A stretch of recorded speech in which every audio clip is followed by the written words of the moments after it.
Good morning. I hope you're well. By the grace of God, I'm good. Is the observation that have been made by many people, including my colleague who is in studio with me, is that observation right? That increasingly Wontumi is becoming the sideshow at proceedings brought against the the investigations being done against, that the main show is actually somebody trying to stamp their early authority on a race that they expect is coming. That's the president's flag bearership race. I didn't get it.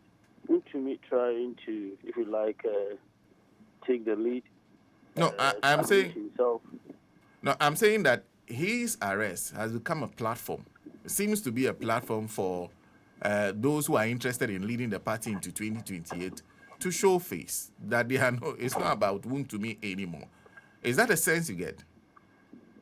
Okay, let me say thanks for this opportunity and good morning to your listeners. That particular informal contest has been there. And as it is with politics, they want to take advantage of any opportunity to show forth and to demonstrate to the party's rank and file that they are the people to look up to and that they care. When there is an issue of that nature, they will show leadership. So Wintumi's arrest did not necessarily start this action in the MPP. And of course, given the fact that it is the current major development, yes, the platform is, being used. They're taking advantage of that to show that, yes, they are around and they are ready to lead the party. In this case, then, what do you think the interest of the minority leader is? Is there a genuine cause to fight for Wontumi, or you see some political, you see his own maybe political standing, his own plans when it comes to politics? You realize that the time the minority leader came up, at the very last moment when they were in the majority, that controversy, and then he's had this opportunity currently. He's taking full advantage of that. Politicians basically are self-interested individuals, and generally they try to align their interest with that of the party and partially that of the state. As much as possible, they go in for, what they want to get. And he's taking full advantage of that. He's taking full advantage of that, starting from the what we call the vetting to this time.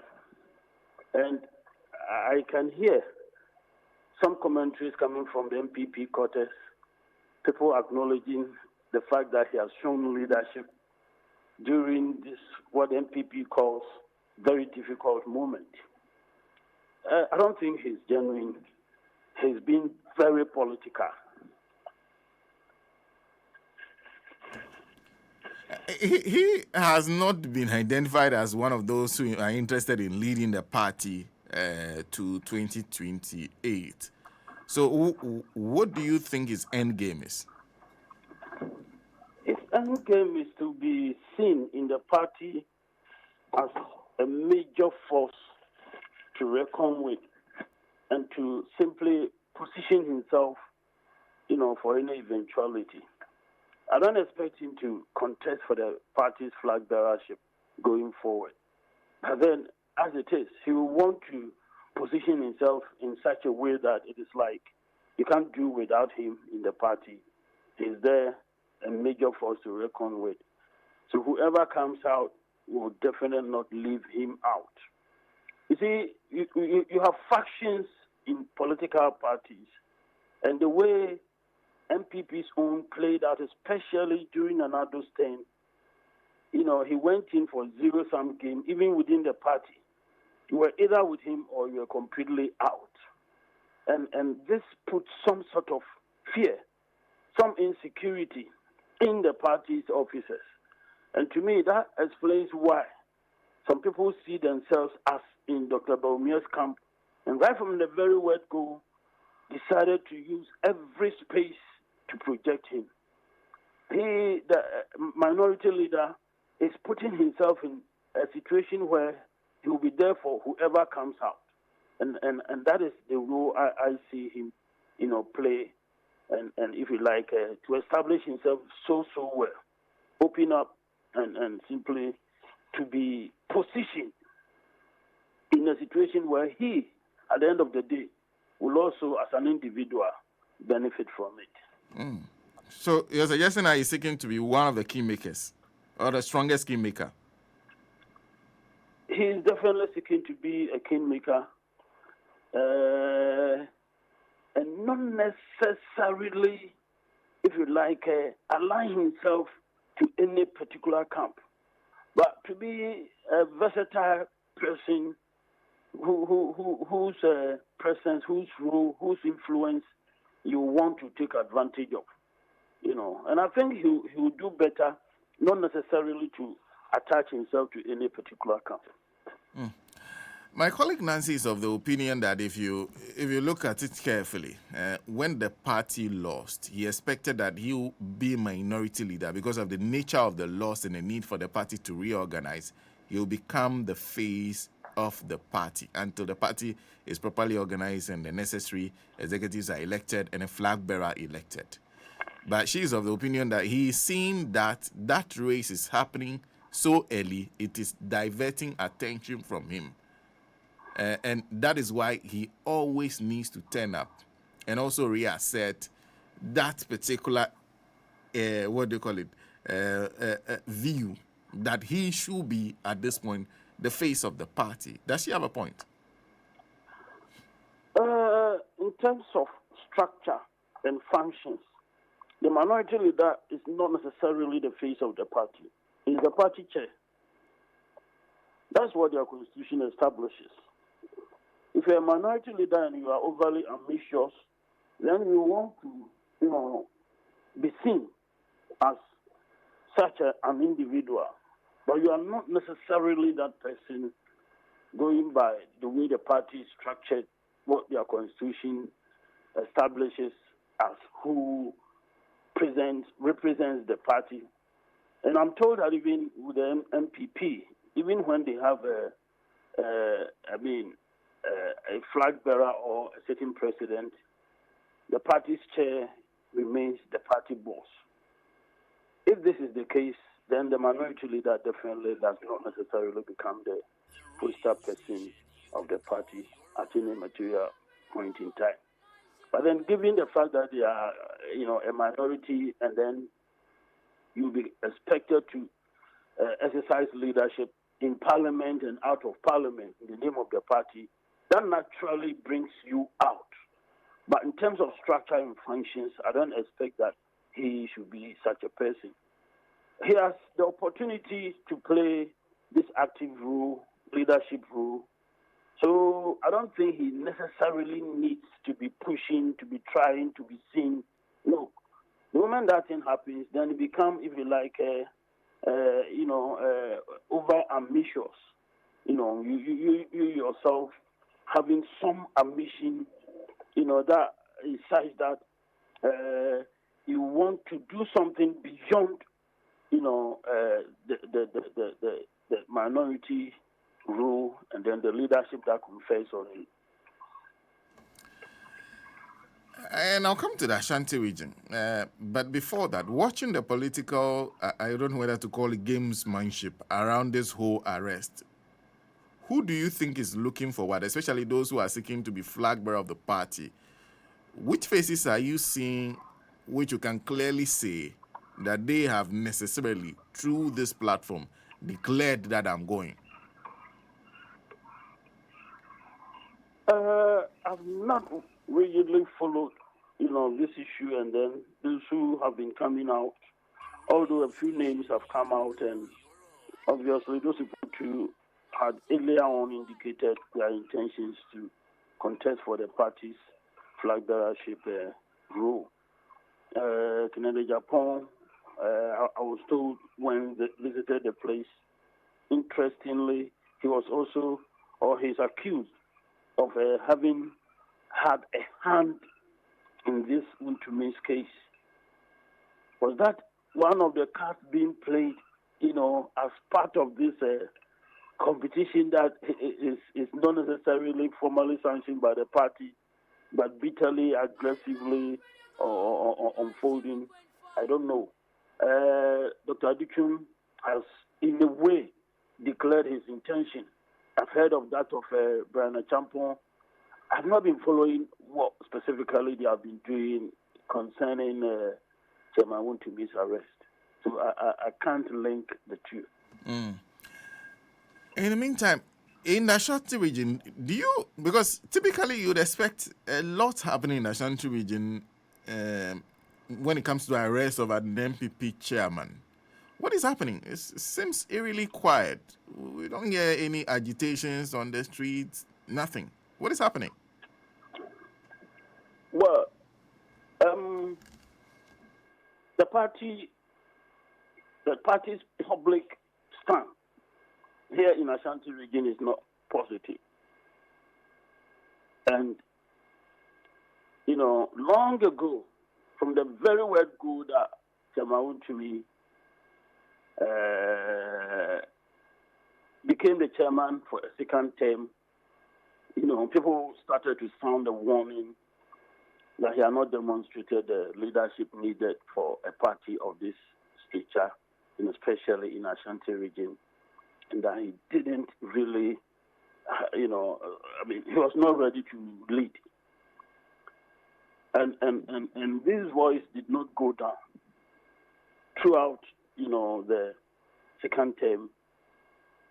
So eventually, when the party performed so terribly in Ashanti region, people became so disappointed. And that sense is still here with us. Nothing has changed. Chairman Wontumi's demonstration of wealth and stuff like that, his association with Galamsey has not gone down well with many people. And so people are not ready to, if you like, come out to make any noise in support of him.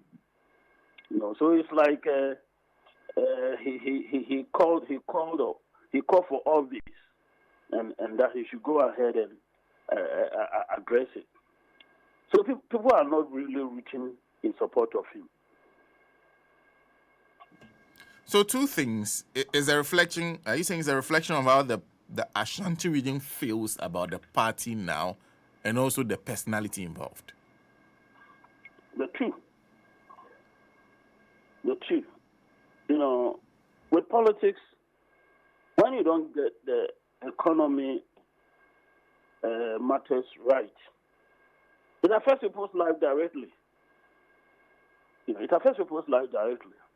And yes, the city is coming down. It is yet to translate. We realize that even in the area of transportation, there are still issues there. So people are still going through great difficulties, and they know who to lay the blame on. Yes, and then the person of Chairman Wontumi is also another issue.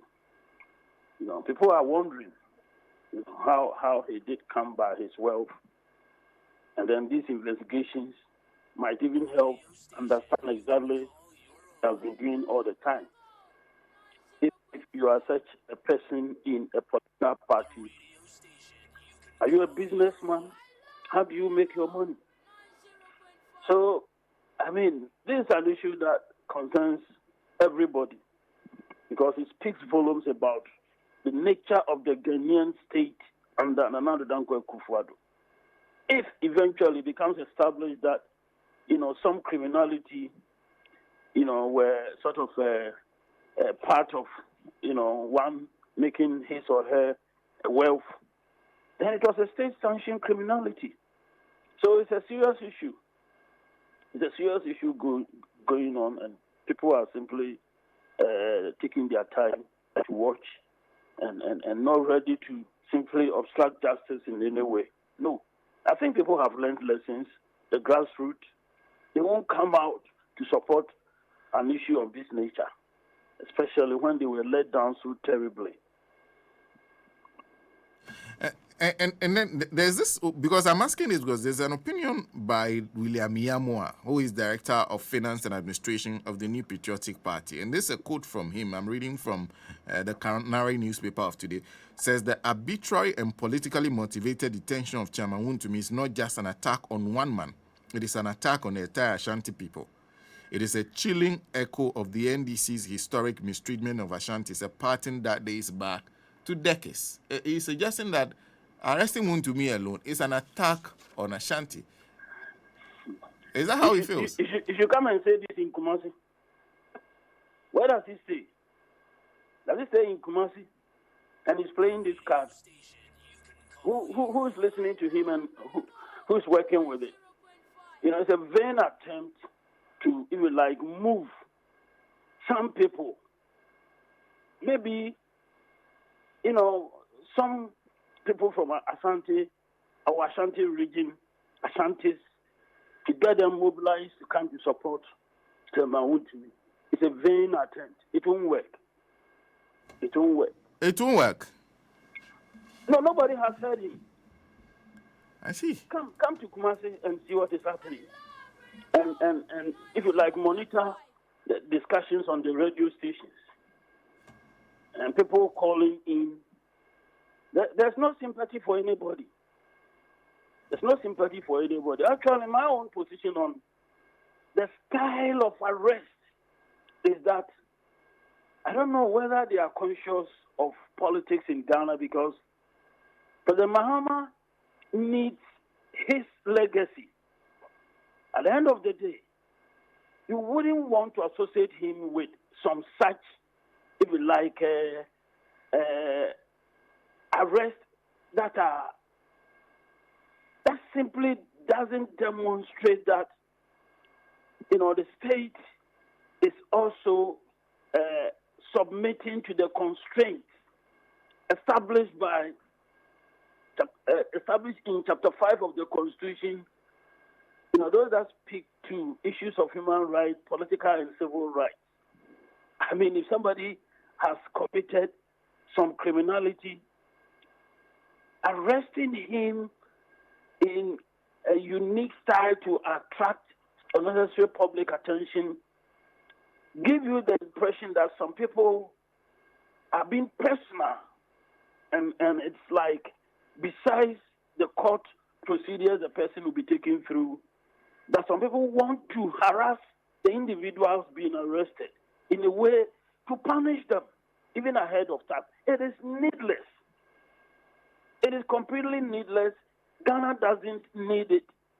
Ghana's democracy should be democracy at all times. And we expect the NDC, the National Democratic Congress, to be a key party that respects the rights of citizens. Because we all complained under Nanado. We complained that the state had become unnecessarily harsh relative to society.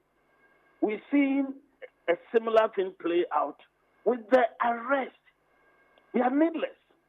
They are needless. They give people like the one whose position you read out, the opportunity to say those things and try in vain to if you like, attract public sympathy or sympathy from the Ashanti region. If he's not sure that, Ghanaians will be sympathetic to us, Chairman Wontumi, a known destroyer of river bodies and then our land. Someone who goes into our forest and simply destroy it because he wants money. This is simply unacceptable. And how can any patriotic Ghanaian, clap for this? But then you arrest him in a most civil fashion. You lose nothing. You take him through all the procedures necessary. So I think over there, the state is not doing so well. I see. But you say Ashanti will not stand up for his governor? Nobody is going to, shed a tear. Nobody. Not a tear. Over Wontumi's His arrest. own television station earlier on came out to, make a call that the party faithful should not cry for anyone who has committed any economic crime. The video is out. It came from his own television station. They spoke at length and discussed this issue. They crucified their own boss ahead of time.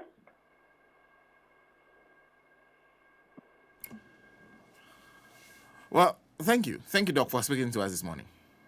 You're most welcome. Dr. Kwesi Amakye Boateng, a senior political science lecturer at the Kwame Nkrumah University of Science and Technology, join us on the line. Of course, the question we ask is whether Dr. Chairman Wontumi, his name is Bernard Enchibosiako. So is he becoming a side show at his own show? So he's the one who is organizing the show, but he's becoming a side show at his own show.